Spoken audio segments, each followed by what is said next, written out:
speakers. And Dr. Dilip and myself, both of them are alumni of this Indian Institute of Technology. And so Dr. Dilip did his PhD under the supervision of Dr. Chandrasekhar Garu, who is the guide of our the Josna Devi Madam. And last year, when we went, myself and Dr. Panikumar and Josna Madam and Professor Hemant Kumar, to visit IIT Mandi, so we met Dr. Dilip, and he helped us actually to. He took us to both the tour of both the campuses, and he showed a lot of laboratories, and we interacted very well with him for the whole day, and we learned many things about the facilities and the R&Ds and the ongoing projects and etc. So then from then onwards, we were interacting with him, and we are seeking his support actually in all the aspects, and he has been positive to be the member of our BTech CSC AI and ML program, a Board of Studies member. So thank you very much, sir. So it is our it's our pleasure to have you to deliver a talk on the statistical models for speech systems, GMM and HMM. So thank you very much for accepting our invitation and to conduct a talk on the statistical models for speech systems. So thank you very much, sir, for your kind support. Thank you. Thank you, HOD sir, for sharing your views. So it is my pleasure to introduce today's speaker, Dr. A.D. Dilip. So Dr. Dilip A.D. received his BTech degree in Computer Science and Engineering from Gulbarga University, Karnataka, India in 2000. So he received his MTech degree in Computer Science and Engineering and PhD degree in Computer Science and Engineering from Indian Institute of Technology, Madras in 2006 and 2013 respectively. So he joined as an assistant professor in 2013 after completion of his PhD from IIT Madras and joined in IIT Mandi as an assistant professor in the Department of Computing and Electrical Engineering. He is currently working as an associate professor since 2019 in the School of Computing and Electrical Engineering at IIT Mandi.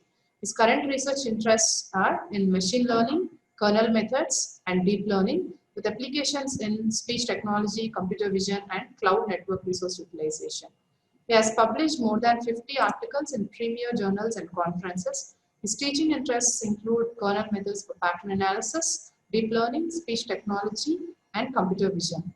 So I thank Dr. Dilip for accepting our invitation and spending his valuable time with us. So now I invite Dr. A.D. Dilip to take over the session.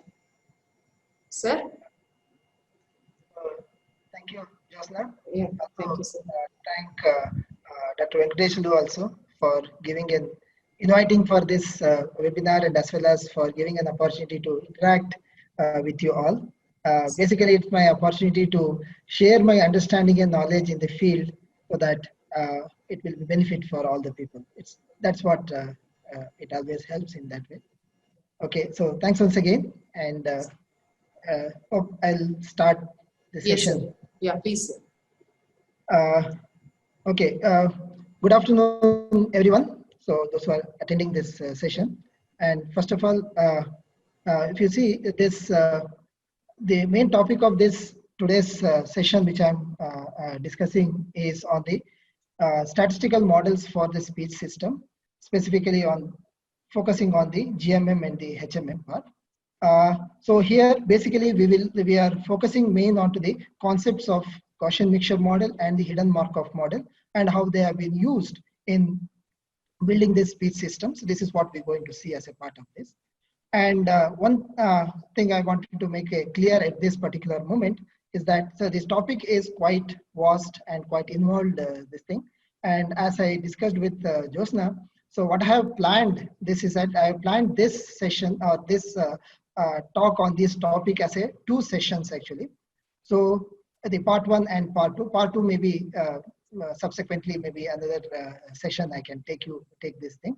In the part 1, that is in today's session, I'll be focusing on the Gaussian mixture model, its concepts, the kind of the philosophy involved in that, and how that's been used in the different tasks in the building this different speech related systems. That is what we're going to see as a part of today's session is concerned. Okay, so and the second part about the Hayden-Markov model, I just give an introduction at the end of this thing, and the most about that thing, and that we can take up in the second session, which I promised to give it in the due time. Okay, so that is what I wanted to make an announcement. Okay, so let's, as we go on, so moment we say the speech processing task, so a lot of speech related activities are going on, and a lot of you yourself as listening to various speech related applications. So if you really see any speech signals, okay, so there are a lot of information that's contained in that. Okay, so for example, just listen the 3 waveforms which have been given here. Hope everybody can listen this.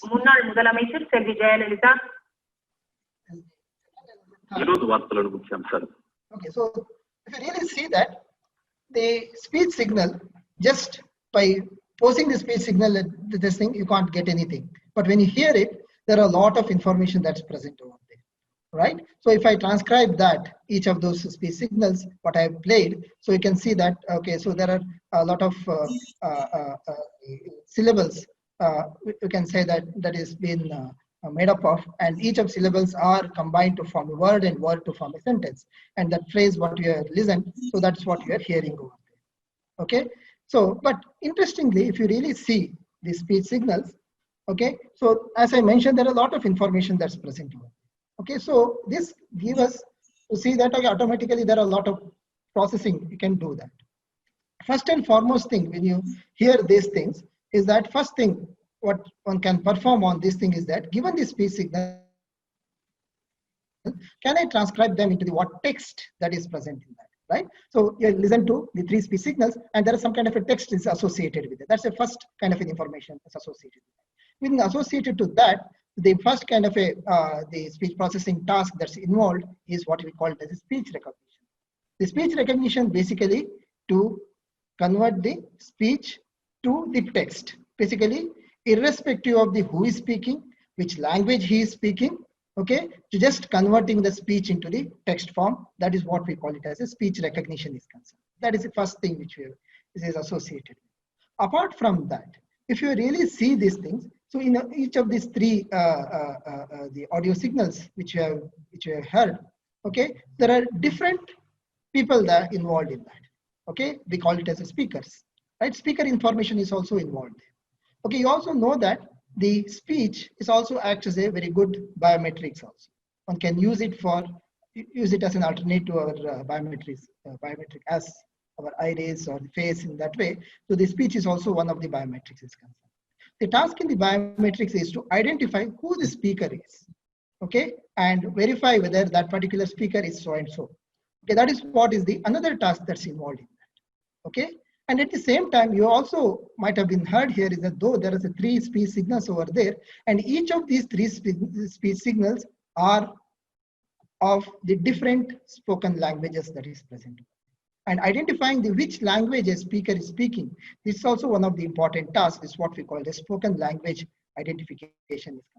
Okay, apart from these things, okay, the another important information that's also embedded in the speech is the emotion with which the speakers are talking about, okay, and which words they are stressing, and what kind of a emotional quotient that is being added associated with the speaker speaking in that particular speech segment. So that is also associated with it, and identifying that emotion or the recognizing the emotion from the speech. This is also another important processing task involved in this. The important aspect, what I'm saying here is that all these things, all these 4 things, what I'm talking about, are associated with the same speech signal, what you are seeing or what you have heard just now. Okay, given a speech signal, it has a information of what the content of it, text part of that, and also who spoke, that information is also there. What language is spoken is all that information is also there, and what emotion, with what stress he has given to each of those things, that is also that present over there. And each one of these has their own applications in various cases. specifically speech emotion recognition. It's also been widely nowadays identifying the emotion with which the speakers are speaking. Is widely used in call centers. It's to assess the call centers employees, how they are answering the queries from the people over the phone. Okay, so their assessment is also based on that. Okay, how they are controlling their emotions, how in what tone they are speaking, and that all these things will be associated. Then that task associated with that is what we call the speech emotion recognition is concerned in that way. Okay, that's what various this thing I was talking about. Apart from that, there are various other tasks also involved: understanding the content of the speech, what is there in this thing, and also importantly, another one, this is opposite to that speech recognition, what we call it as a speech synthesis. That is nothing but translating the speech to from the text, converting this, generating the speech back. That's another thing. And nowadays, so most important application is also coming up. That's what is called speech to speech translation. Basically, if you speak in one particular language, okay, can you translate that to the speech of the another language? That is also the wide application, wide research application that is becoming more popular in nowadays. Okay, these are the various speech processing tasks involved in this. So, but interestingly, if you really see that all these tasks are associated with can be done on the same speech signal what I'm having. That means that speech is such a rich data. It is having the multiple data that is present within that. Okay, what task you are using that in that way, so you will be focusing on certain aspects with respect to that. And at the same time, this aspect is also important in understanding, so how you, what kind of features you extract and how they can be represented, and what kind of a the machine learning algorithm you can use it in order to perform on this case. All right, that is important. And most importantly, if you do any of the tasks is concerned with, so the variations that exists in each of these speech signals is also very large. For example, if the same the speech segments which I'm showing here, so there are multiple segmentation of the speech is done based on the transcription which I'm having here. Okay, suppose for example here in that, so three signals, they are belongs to the three different languages spoken by the three different speakers. Okay, irrespective of the speakers, if I want to identify what is the content of that speech recognition, I'm trying to do that. Usually we start the speech recognition with respect to the basic sound units. In Indian languages, the basic sound unit, we usually call it as a syllables, which is usually consists of the combination of the consonant vowels in that. Okay, if you really look into the three speech signals, there are multiple places where the mu has been uttered as a part of its continuous speech. If you really see this, I'll just pressing here. Hope you can listen to this. It's very mild, it is there. Move here, and move here. So you might have heard very mildly in some places. And if you really see that each one of the move which has been uttered as a part of this continuous speech are different, but the content is the same. So this is what I was talking about, that so the variations that exist, and also if you look into the duration with which how much duration each one of those same sound has been uttered, they are also varying. Okay, this varying length and this, that is very much important in processing these speech cases for the various tasks. These are certain challenges one has to address with respect to that. That is what I was talking about that. So say for example, if you consider the tasks like the speaker recognition or the speech emotion recognition or the spoken language identification, each of these cases for tasks, such kind of a task, we usually do with we always do the kind of a data segments which we consider it will be of long duration data. That means that each speech signal, what we consider for such kind of a task, speaker recognition, the emotion recognition, or the spoken language identification cases, so we really do it on the long duration data. Typically, the signals should have at least one full sentence or multiple sentence or one full phrase, at least that much big, like some few seconds to few minutes of data that is required in order to perform this kind of a task. Because in all these tasks, what the speaker has told is not important. Okay, but what is important is the identifying the identity. It is hidden, but it's not known to us. Okay, how to exploit that? That is what is the important thing. What we're going to see in this in this Gaussian mixture model. So suppose that, okay, Now we know that it's incomplete data point. I don't know the identity of each data point belongs to that. Now, suppose I know this information. Okay, the identity that each of these data points belongs to which cluster, that information I know that. If I know that, how I'm going to estimate the parameter for this Gaussian? It's simple, right? So if I know this information, then I know that each one of this number of samples are coming from one Gaussian, and this number of samples are coming from the other Gaussian. This information I know that. Okay, then I can apply the same kind of a maximum likelihood estimation which I used on the single Gaussian cases, right? That I can apply onto each of these Gaussian components, and I can estimate the parameters of each of those components. Okay, that I can do that. Okay, and since I know that how many samples, training samples belongs to each of the clusters, my WQ, the mixture coefficient, can also be easily computed as the NIQ by NI. What is NIQ? NIQ is nothing but the number of data points belongs to the cluster Q, Qth component, Qth mixture. NI is the number of samples belongs to that particular class. So that's going to give me the kind of a prior of that particular component, right? So this information so once I know this, I can compute all these things. This is possible only if I know the information of that, the identities of each of the data points are known, means which component each of these data points belongs to. If I know that, then only I can do this way. But in practice, what is the thing? I do not have this information. Okay, now how to address this problem?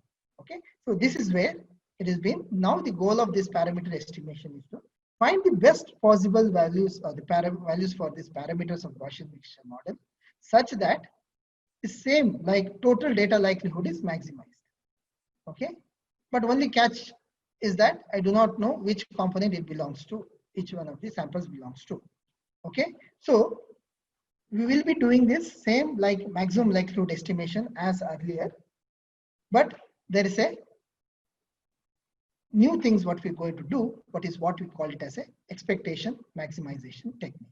Okay, since here we do not know this, this is an incomplete data problem, we address this as a iterative procedure. That iterative procedure is what we call it as expectation maximization method for the maximum likelihood method.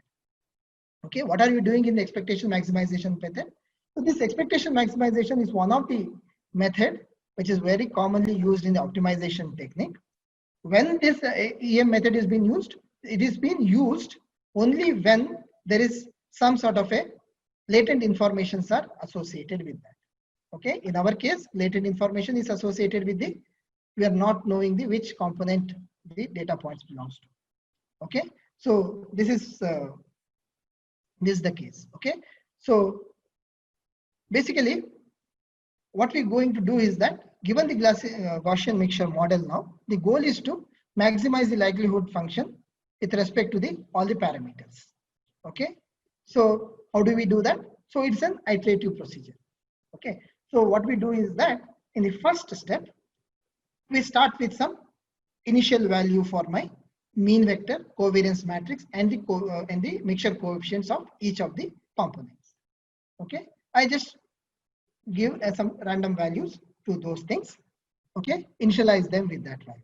Okay, that is not the actual one. We need to iteratively find out what is the best possible method for that. Okay, once I given this thing, and I'll compute for those values, the random values of mean vector, covariance matrix, and the mixture coefficient of that particular component. Okay, so I'll evaluate then with these initial values, I will evaluate the log likelihood. Okay, total data log likelihood I will be computing. Okay, now in the second step, what I'll do is that, okay, this is what is called as the expectation step. For this fixed value of, now I'll freeze this value of mean vector, covariance matrix, and the mixture coefficient. For this, I will try to evaluate the responsibility term by using this current parameter value. The responsibility term means for this values of my parameters. Okay, now can I probabilistically see that which data points belongs to which cluster? Okay, that is what we do it in this responsibility term. Basically, it gives the posterior probability of the each of the component, what is the probability that each of those samples, examples are coming from those Gaussian components. Okay, that is what it's going to give. So this is the expression for this. Basically what it gives is that this is the for any component Q, the responsibility term is nothing but the computing the posterior probability, where WQ indicating the prior of that particular component. Okay, and this is the likelihood of that particular component, and this is total likelihood, total evidence. Okay, so this is going to give me the, for any component Q, what is the probability that the sample is coming from that. Okay, so if you really look into this, if this is my Gaussian, 4 mixtures of Gaussians are there in my GMM for this data set. If I take this particular data point, for this, the responsibility term or the posterior probability of this particular sample for the cluster 1 is very high, 0.99 you are seeing it. For the same data point, for the second cluster, it is 0.01. For the third, it is 0, and then for 4, it is 0. Okay, so that means that this responsibility term is going to give me the what is the probability that this particular sample is coming from that. Probabilistically says that, okay, which cluster it belongs to. It's not saying that, definitely saying that it belongs to this cluster only, but probabilistically say that with what probability it belongs to this particular cluster. Okay, similarly, if you take any of this example, if you see that the posterior probability of this, each of the components for that example, you can see that it is distributed with the different values. Okay, it has a high probability with respect to the cluster 2 and the cluster 3, but it has a low probability with respect to the cluster 1 and the cluster 4. Okay, so this is the probabilistically says that how much samples that belongs to, which cluster belongs to which one. Okay, so now moment I get this in this expectation step, which gives me probabilistically which component with what probability each of these examples belongs to which cluster. Okay, now probabilistically I know that, so how many examples are there in each of this cluster. Okay, each of the components. Okay, now once I know that, then what I'll do in the maximization step, M step, I will re-estimate the parameter of each of the components by the, as we do in the previous cases. How it is that? So now I know that probabilistically which clusters they belongs to. It is the same that this likelihood, what we have defined here, I'll just take the differentiation with respect to the mean vector and equate it to 0 and get the expression for the the new value for that parameter. Okay, so if you really look into this mean vector, it is a weighted average of all the samples belongs to that particular component. Okay, here this NQ, what I'm considering here, it is considered as the sum of all the probabilities of Xn belongs to all the examples belongs to that particular cluster. This is going to give me the effective number of probabilistically it is saying that how many number of samples belongs to this example, this cluster. Similarly, if I that likelihood expression differentiated with respect to those with respect to the covariance matrix, I'll get the expression weighted covariance matrix. I'm going to get expression. Okay, similarly, so if I maximize this likelihood with respect to the WQ, okay, with subject to this particular constraint, this becomes a constraint optimization problem. I'm not going in deep into that. Okay, you can refer the textbooks to how it has been done. So, but when you solve this, we get an expression for the WQ, that is the weight Q. This is nothing but the NQ by N, where the NQ is indicating the basically it is the effective number of samples belongs to that particular cluster divided by the total number of samples what you are having there. Okay, it's essentially it's like a prior of those components. That's what I'm going to get. Okay, so with this now, so in the maximization step, we re-estimate the values of my parameters now. Okay, so with respect to the computed responsibility term, which gives that which cluster it belongs to probabilistically. Okay, once I re-estimated this in the M step, so what I'll do next again I'll recompute my log likelihood with respect to this newly estimated parameter, and I'll check for the convergence. What do you mean by the check for the convergence? I basically, if I'll come to that check for the convergence. Basically, I'll try to compare what is the likelihood I got it in the previous iteration. Okay, if they are very close, okay, then I will stop this iteration. Otherwise, if this convergence criteria is not satisfied, then I will return to this step 2 again. I will from this fixing this parameter, I will re-evaluate the responsibility term, and after that, in the third step again, I will re-estimate the parameters for that. And this E step and M step will be executed for some number of iterations till the convergence criteria is been reached. So basically what it happened is that at each iteration, when new values for this parameter has been estimated, so what will happen is each time the likelihood value will be increasing because we are maximizing the likelihood. Okay, so at some time it reaches to a point where there is no change in the likelihood values for this successive iterations. That means it reaches the saturation, and that is the place where we need to stop this iterative procedure. That is what is the expectation maximization technique. Okay, so usually the convergence criteria is that the difference between the log likelihood it estimated in the successive iterations falls below certain threshold. Usually threshold is around 10 to the power of -3 or close to 0. So then we stop this EM algorithm. Okay, at the end of this EM algorithm, what we get is what we are seeing here is that, so the x-axis is the number of iterations. As the iteration increases, so the log likelihood is also increases. Okay, so that is each time the log likelihood computed with the new values of the parameters. Okay, so that is what is the scenario. Okay, all right. So this is what this thing. So because this is a very nice diagram that is from the Bishop book for the pattern analysis. What it says that, so this is what it illustrates that initially, this is for the initial values. There are two clusters. This is the data point, training data points. The two clusters, two mixtures of are considered. So blue and red, these are the circle indicating the variances associated with that, and their center is somewhere here.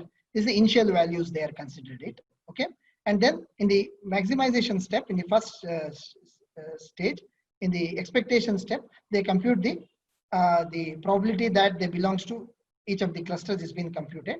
So the dark blue indicating that they with high probability these data points belongs to this cluster.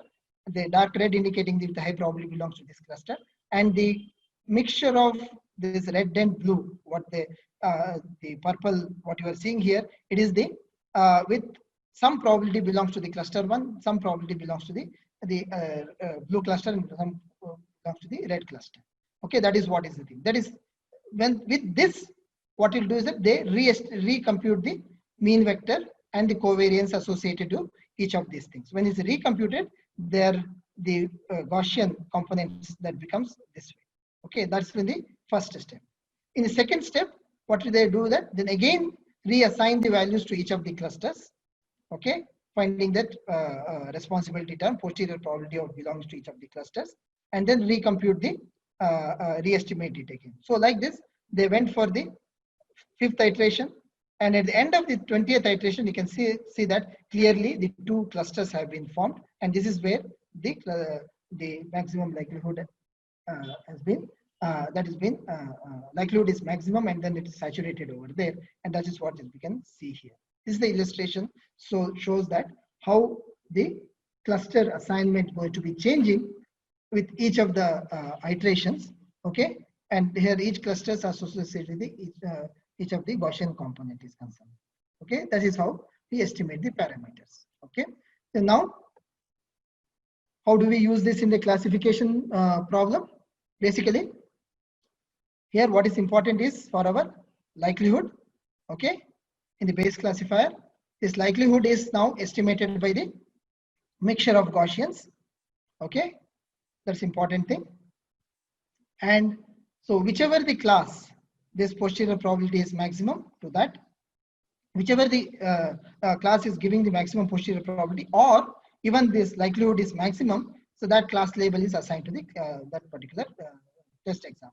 Okay, that is what is the case with the in the Bayes classifier when we are using the multimodal Gaussian density or the Gaussian mixture model as a class conditional density.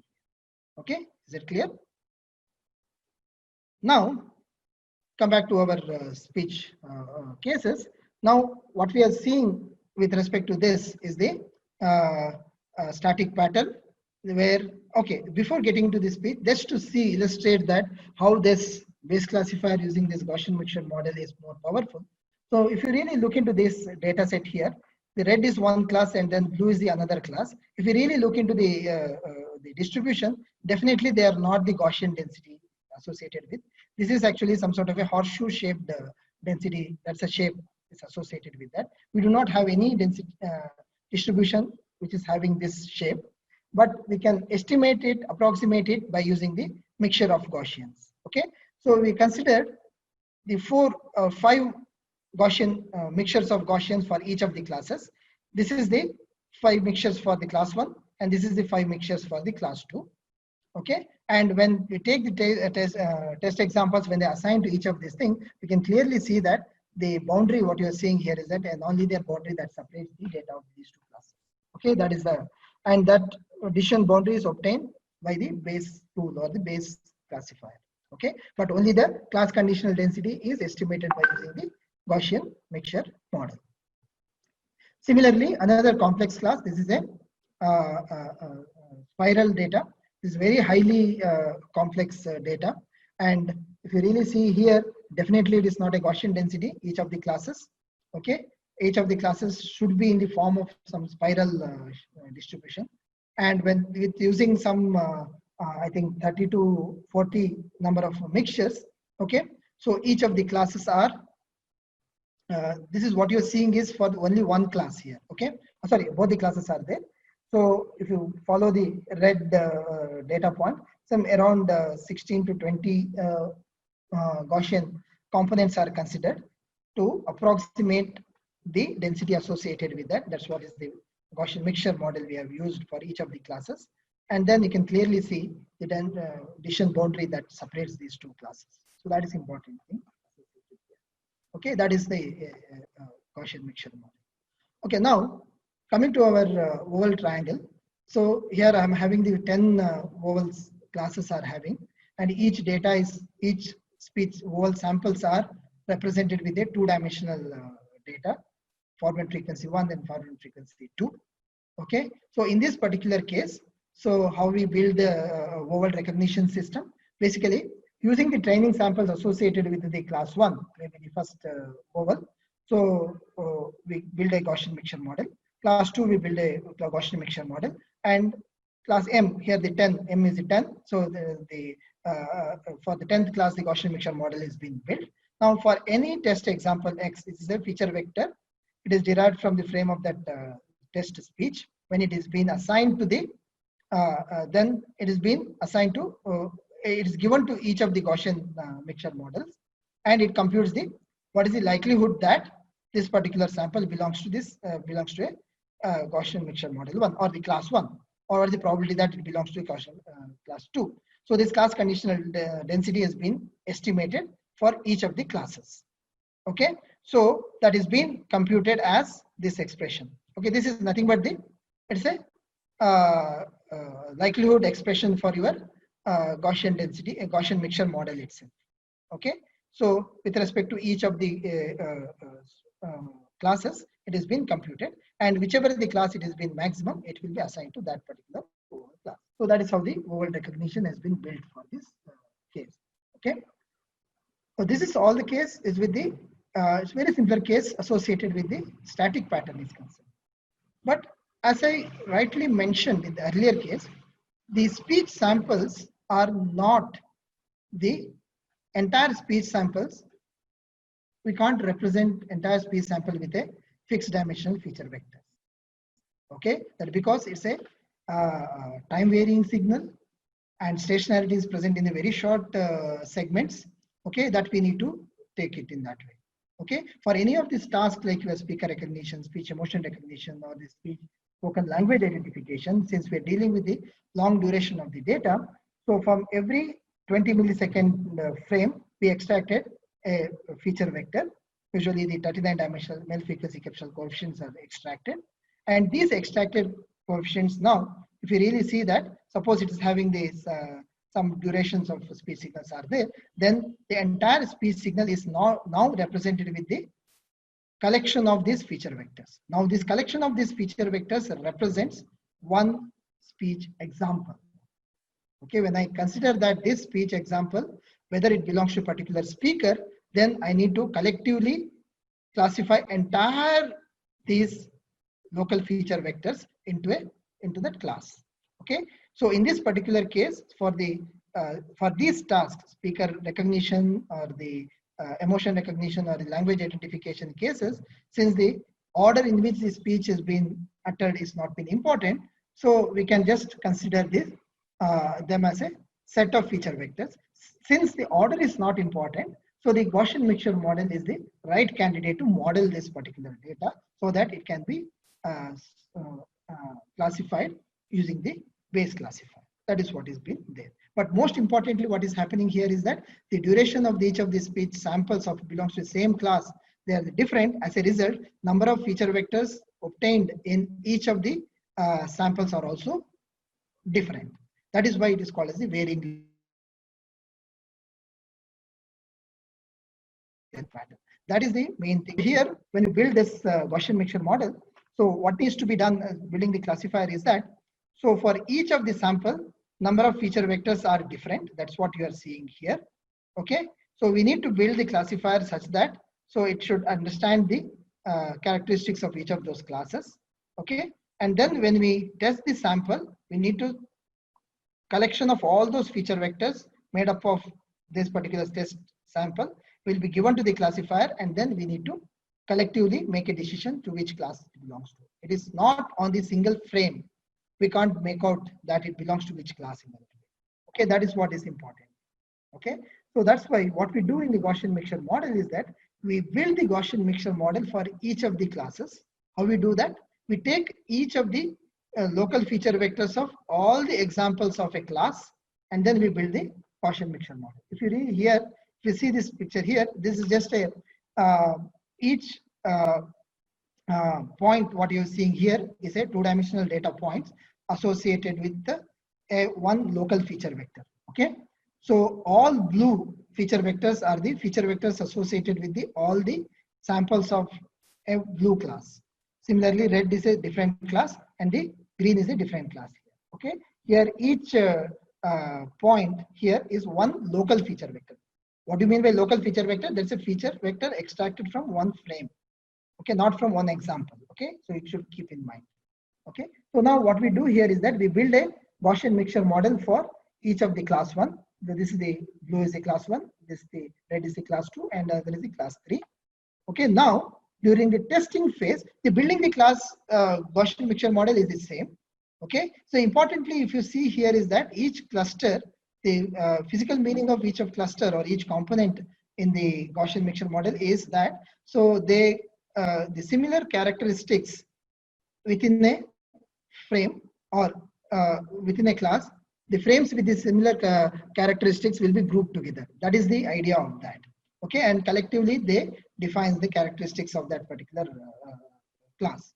Okay, so now in this particular case, now the as I mentioned, test example is a set of feature vectors, not the single vector. So it's a collection of feature vectors. They are collectively forms the my test example. So now I need to, what I'll do is that I'll find the total. If you see here, the test example is a set of feature vectors. So look at here, each symbol I'm representing is a bold vector. Now the X is a matrix, is a collection set of feature vectors are there. Now for every feature vector in my set, I'll compute a likelihood like this. Okay, so first observe only this part, the summation part. Okay, this summation part going to give me the likelihood for every examples, And since each of the samples, I consider them as the independent of each other, I'll just take the product of the likelihood of each of the feature vectors, and that product of each of the one going to give me the total likelihood of that particular test example. Okay, and this total likelihood is computed with respect to every class, and this class, then we decide to which class this total likelihood is maximum, we will assign to that particular. This is what we do in our speaker identification case and the language identification case. So let me just take a couple of minutes to say what we do in our speaker identification case. Basically, in speaker identification task is considered as a classification task. The idea is to identify a person from his speech, that to basically to identify a person from his speech. Suppose I'm having some kind of a 10 speakers are there in my classification domain there. So given a speech signal, from that speech I need to identify one among that particular 10 people. So that's what is the speech identification posed as a classification. Okay, what are the classes are here? Basically classes are the identities of each of the person. Okay, so what I do in the training case, basically in the training case I build a Gaussian mixture model for each of the classes from the speech of each of those person. But in this particular case, I'll be taking the multiple utterances of the same person, and each of the multiple utterances acts as a one example in my Gaussian mixture model. Okay, each example or each utterances will be represented as a set of feature vectors, and the Gaussian mixture model is being built in the same concept which we have discussed. Okay, so usually we consider for every speaker some few hours of speech we will be considering actually, basically to capture the various his characteristics from that. That's why we are calling that as a long duration speech. Okay, and typically when we build the Gaussian mixture model, typically we build a very large Gaussian mixture model. Number of components are considered to be 1024 or 2048 Gaussian mixture models will be built, and from every the frame, so we extract Mel frequency capsule coefficient. Typically the 39-dimensional feature vector will be there.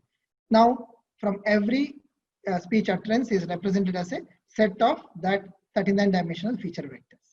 Okay, now what we do in the identification case or the testing case, so we take the speech utterance of a person to be identified, and we represent that with a 39-dimensional set of feature vectors by extracting the feature, and we compute the probability of each of those test samples belongs to each of those feature vector belongs to that, and the product of that totally gives the total likelihood that it belongs to a particular class that is computed for every speaker class, and choose the class of the GMM which is having the maximum probability and assign that identity to that particular person. Okay, that is what is done. As I mentioned here, so the GMM is built for every speaker. Okay, and then my X, which is the total, it's a set of feature vectors actually of a speaker utterance. Okay, so I'll be computing the total data that this particular speaker's utterances, total likelihood as a product of the likelihood of each of the feature vectors in my set. Okay, and that gives me the total feature probability, and that is been seen to which class it is become high. Similar is the case with the language identification also. In the language identification, this also posed as a classification task, basically to identify the, given the utterance, we need to identify so which spoken language it belongs to. Okay, so it's again the classification task. So here the classes are the identities of each of the languages. So here also, when during the training process, we build the GMM for each language class. So here each of the training samples are collected from the multiple speakers who spoke on the same language. Okay, because when you build a language identification system, it should be independent of the speaker. Any speaker comes and spoke in a particular language, say for example Telugu, if anybody speaks in Telugu, so there are multiple speakers, multiple people, there are so many people they speak in Telugu. Any speaker comes and speak in Telugu, then my system should identify this is a language is a Telugu. That's why during a training process, from the multiple speakers, we collect the speech sample, so who spoke in the same language. Okay, and we build the Gaussian mixture model of very large Gaussian mixture model. Here also about 1024 mixture or the 2048 mixture Gaussian mixture model. Here also the male frequency capsule coefficients have been used for from the each frame of the speech actually. And similarly, what we did in the speaker identification also here, the test case also, we extract the local feature vectors from each of the frame, 39 dimensional set of feature vectors from the frame, okay, from each of the frame, and then we compute the what's the probability that each of these test data that belongs to the generated by each of this Gaussian mixture model, and we choose the class for which this likelihood is maximum. It's similar to that what we have done in the previous case.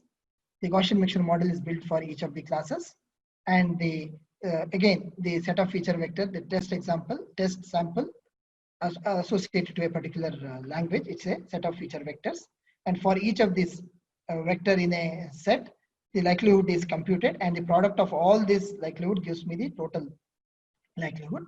And to whichever the class this likelihood is maximum, that language class is being identified as a label to that particular sample. Okay, so this is associated with the language identification using the GMM. Okay, in short, we can see here is that the Gaussian mixture model is a powerful tool or powerful method for modeling the data.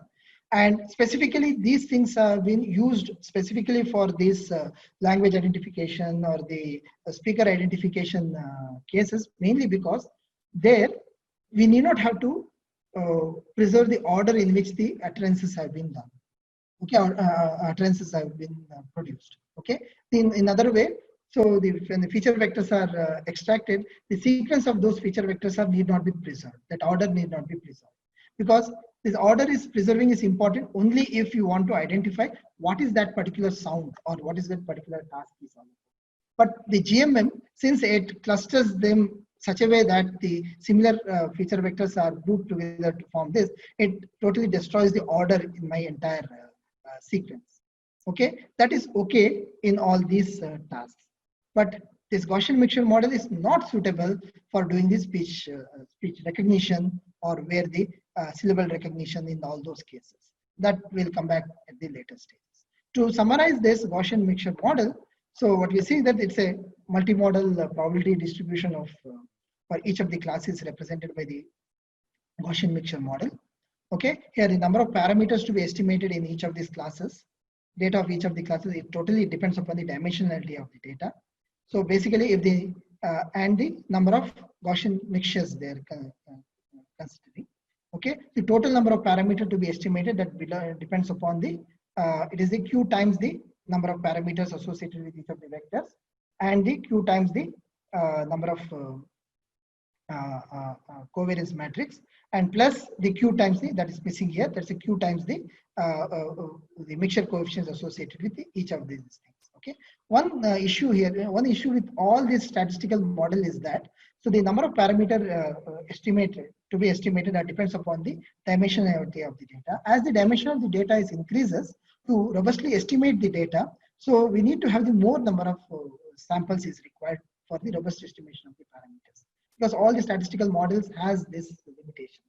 Okay, more the data, better the estimation of the parameter happens. Okay, so if you are increasing the number of dimension of the data is larger, and also the number of components used in the Gaussian mixture model is also large, then you should have the at least 10 times the number of parameter to be estimated. That much data should be there at least to estimate the robust estimation of the parameters. Okay, so when the estimated class conditional density is very close to the true density, then always that the base classifier is called as the minimum error classification error. Okay, so minimum classification error method, that's the best method what we call it as. Okay, as we also see that, so when the examples which are represented as the static patterns, okay, so then also we can use the Gaussian mixture model, but more powerfully when they are used as a set of feature vectors, which leads to varying length, because the number of elements in a set is different for the different examples, speech samples, and then also the Gaussian mixture model is effectively models the data, and the base classifier using this Gaussian mixture model, so that effectively classifies the such kind of a data. This is what is mainly the Gaussian mixture models is concerned. Okay, this is what is the part one, what I was talking about, the case. Okay, so I will stop at this particular point. Okay, and what is not been covered now is that, so how do you consider the sequence information in that? And that sequence informations can be considered in terms of the hidden Markov model. So in that term, so when this with the sequence information, how you build the, how you model the data, so that your class conditional density will be seen as the state model or the state probability, and then it will be still be used with the base classifier in order to classify them into the different classes. Okay, used to model those examples which requires to preserve the sequence informations, typically in identifying the phoneme classification or the syllable classification or classifying the words. In all these cases, it will be used. Typically, it is a powerful tool to be used in building the speaker recognition task. Okay, so I will take up this particular talk in the next session, wherever it has been scheduled. So in that talk, I will cover the basic idea of the hidden Markov model and how it has been used in the building this sequence, how is used for sequence modeling, and how they have been used in the speech recognition system, overall structure associated with it. All these things will be covered with that particular. Okay, so with this I can stop my part one of this talk, and I'm open to the. Yeah, hello, sir. Yes. Hi. Yeah, it was really a detailed lecture, I would say. It's a kind of patient lecture. So from the participants, shall we take the questions? Hello? So participants, if you have any queries.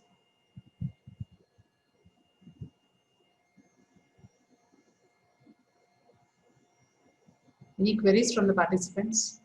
I try to simplify this math as much as possible, but to understand this, you need to know that. I know, So it's very difficult. I made my best effort here, and yeah, of course, it's little tough subjects. Yeah, it's really complex. It's a challenging task to cover the entire thing in 2 hours. It's really challenging.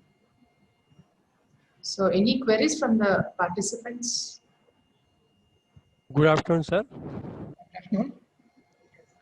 Sir, you have very good lecture, sir, about GMM. Thank you, sir. I think you are Riaz, right? Yes, sir. So go ahead. You have told 1024 mixtures are there for each class. Yes.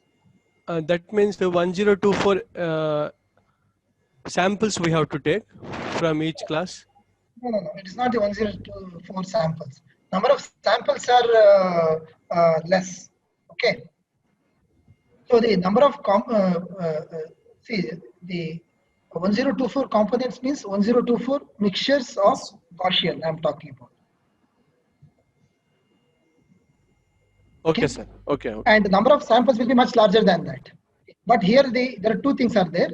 The samples in the sense each speech utterance is a sample, but each sample is a collection of feature vectors. That you should not forget it. Okay? Okay, sir. Okay, that is important. Okay. Yeah. So that is a.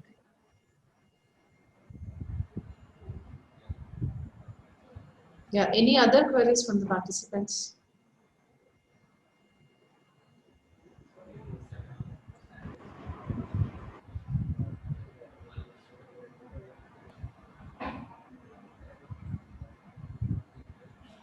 Yeah, we agree that it's really a complex topic to cover the entire thing in the 2 hours of lecture. So Dilip sir, you made it really patient talk, I would say.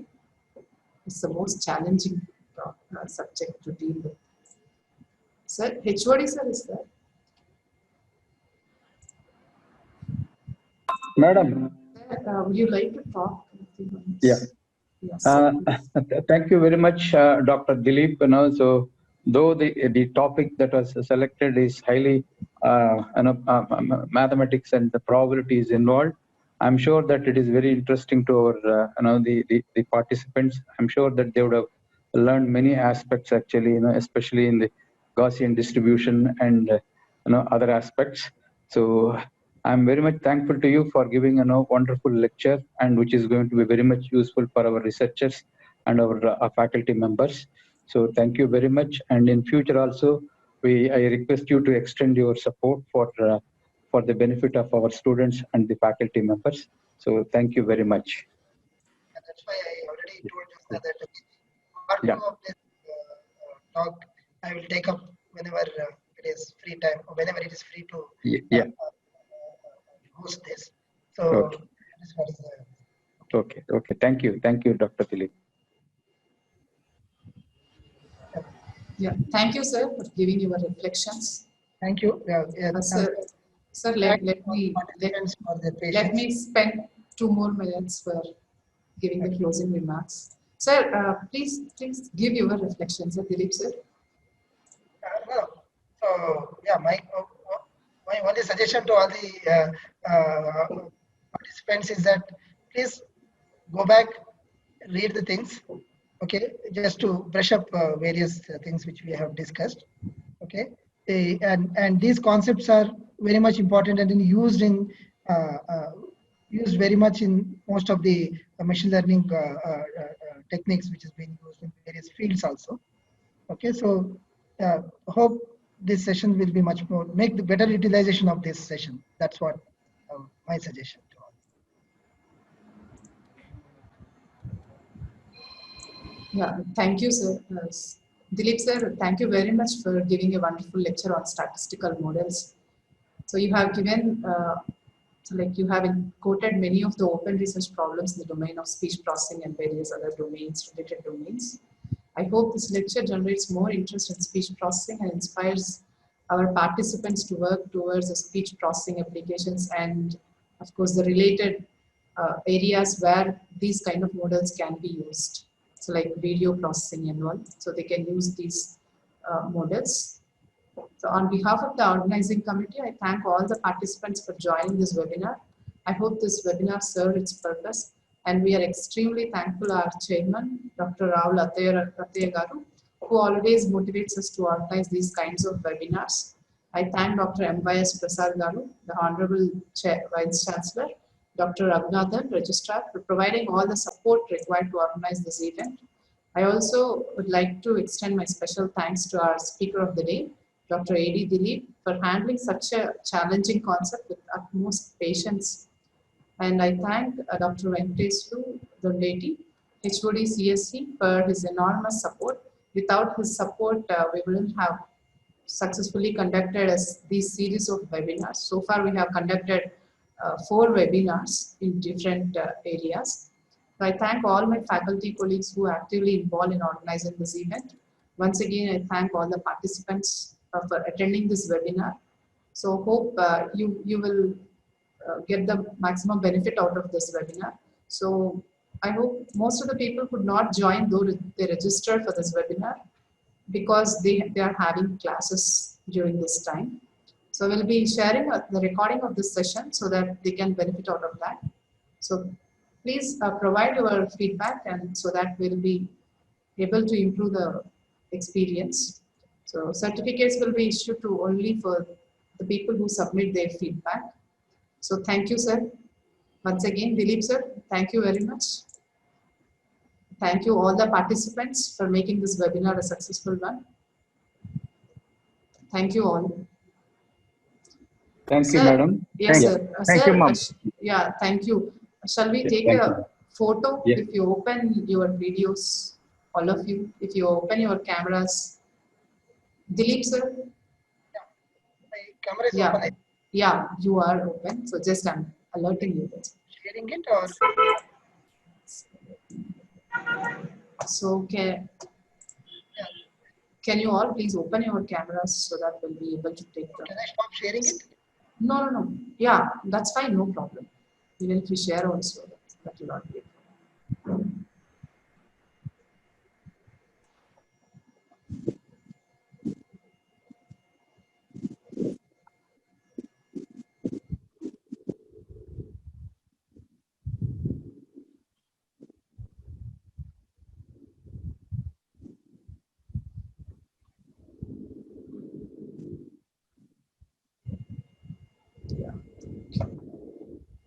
Sir, HOD sir, your face is not clearly visible. Yeah. Now? Yes, sir. Thank you. Thank you. Thank you.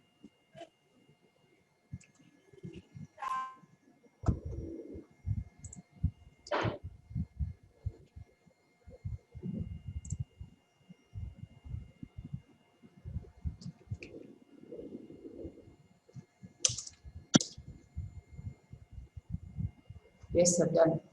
Thank you, sir. Thank you, all of Thank you. you. Thank you. Thank you, Dilip, sir. Dr. Dilip. Yeah, thank you. Thank you, sir. Please share this photo. Yeah, sure, sir. I'll share. Okay, thank you, Jyotna. I'll Yes, sir. let me leave there. Yes.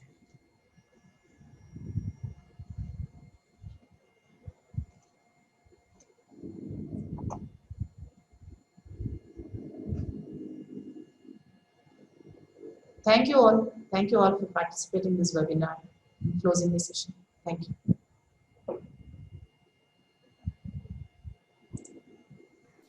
Thank you, ma'am. So you should have given your feedback, at least few of you. None of you have given your feedback.